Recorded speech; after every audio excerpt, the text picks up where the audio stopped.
Hello, আজকে আমি একটা সিজনের চপ দেখাবো, এঁচোড়ের chop with homemade tomato sauce. তো ফার্স্টে এঁচোড়ের চপটা একটু দেখাচ্ছি। আচ্ছা, এঁচোড়টাকে ভালো করে কেটে ধুয়ে নিতে হবে, ধুয়ে এটাকে সেদ্ধ করতে হবে। প্রেশার কুকারে সেদ্ধ করে 2-3টে সিটি দিলেই সেদ্ধ হয়ে যাবে। আলু আর এঁচোড় দিয়ে সেদ্ধ করে নিতে হবে। সেদ্ধ করে নিয়ে জল থেকে এঁচোড়টাকে বার করে নিয়ে ভালো করে এটাকে মাখতে হবে। ভালো করে মেখে একটুখানি খচখচে থাকলে ভালো লাগবে খেতে, তাহলে মুখে লাগবে। তো এই এঁচোড়ের সঙ্গে একটুখানি একটা ভাজা মশলা যেটা আমরা করে রেখেছিলাম, আদা, গরম মশলা, তারপরে ধনে জিরে গুঁড়ো দিয়ে একটা ভেজে মশলা করে রাখতে হবে। আর তার সঙ্গে একটুখানি জিরে গুঁড়ো, ধনে গুঁড়ো দিয়ে দিলেও ভালো লাগবে, যেটা ইচ্ছে হবে। আর ঝালটা যেরকম, শুকনো লঙ্কার গুঁড়ো একটু যদি ঝালটা যেরকম লাগবে সেরকম দিয়ে দেবে। ঝাল আর নুনটা নিজেদের ইচ্ছা মতন ম্যাচ করে দিয়ে দেবে। দিয়ে ভালো করে এটাকে ভালো করে মেখে নেবে, যাতে এটা বেশ ভালো করে মাখা হয়ে যায়। তারপর ওই একটা একটুখানি নিয়ে এটাকে ডেলি মতন করে এরকম পাশবালিশের মতন করে রাখবে। আচ্ছা, এরকম করে করে চপগুলোকে গড়া হয়ে যাবে। আচ্ছা, গড়া হয়ে গেলে এরপরেতে কি করতে হবে, এরপরে এটাকে আমরা কিন্তু বিস্কুট গুঁড়োর কোটিংয়েতে দেবো। ঠিক আছে, বিস্কুট গুঁড়ো কোটিংটাতে বিস্কুট গুঁড়োটা তো রেডি রাখতেই হবে। আচ্ছা, আমি আত্রেইস কুইজিন আজকে আমি দেখাচ্ছি এঁচোড়ের chop with homemade tomato sauce. আচ্ছা, তো এরপরেতে আমার রেসিপি ভালো লাগলে তো নিশ্চয়ই লাইক, শেয়ার, অ্যান্ড যারা নতুন ভিউয়ার্স তারা একটু প্লিজ সাবস্ক্রাইব করবে। হ্যাঁ, আচ্ছা, এবার এই এঁচোড়গুলো আমাদের চপগুলো সব গড়া হয়ে গেছে। এবার এটাকে আমি কিন্তু কোটিংয়েতে ডুবাবো, আর ডুবিয়ে এটাকে বিস্কিট গুঁড়ো লাগাবো। তো এটা একটা ময়দার একটা পাতলা গুঁড়ো করে নেব।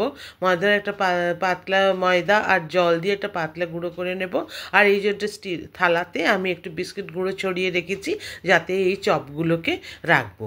আচ্ছা, তো বিস্কুট গুঁড়োর মধ্যে আমি একটুখানি দিয়ে দিচ্ছি নুন, তারপরে ওই যে ভাজা মশলার গুঁড়োটা, যেটা আদা, শুকনো লঙ্কা, তারপরে ধনে জিরে তেজপাতা ভেজে গুঁড়ো করে দিয়েছিলাম, সেই মশলাটা দিয়ে দেব। একটু জিরে গুঁড়ো দিয়ে দেবো, দিয়ে এটাকে ভালো করে মিক্স করে নেব। তাহলে কি হবে, কোটিংটাতেও একটা বেশ ভালো টেস্ট আসবে। আর নুন তো দেবই, নুন দিয়ে এটাকে রেখে দেবো।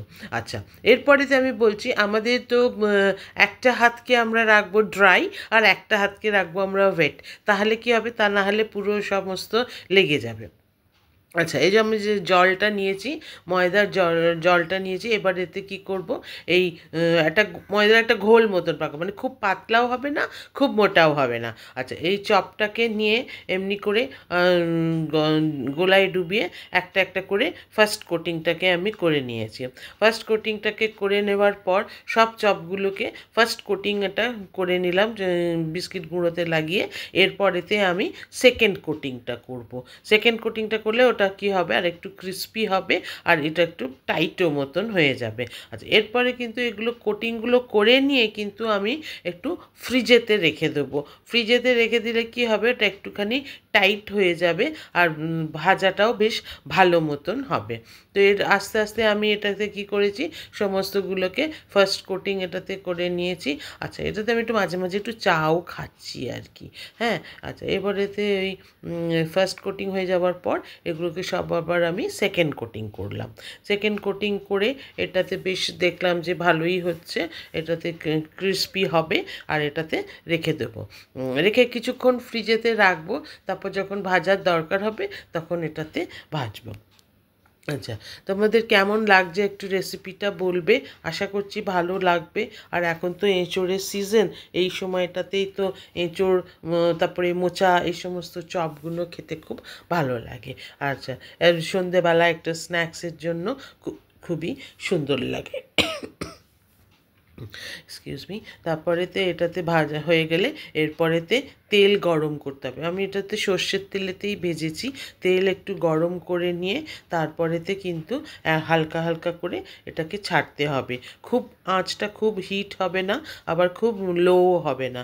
নর্মাল টু হাই, মানে হাইটা হবে না, নর্মাল টু মিডিয়াম এটাতে দেবে। কারণ খুব লো হলে আবার কী হবে, ফেটে যেতে পারে যে চপগুলো। তারপরে এটা এক পিঠ ব্রাউন হলে আর এক পিঠ ব্রাউন করে এটাকে ধীরে ধীরে ভেজে নেবে।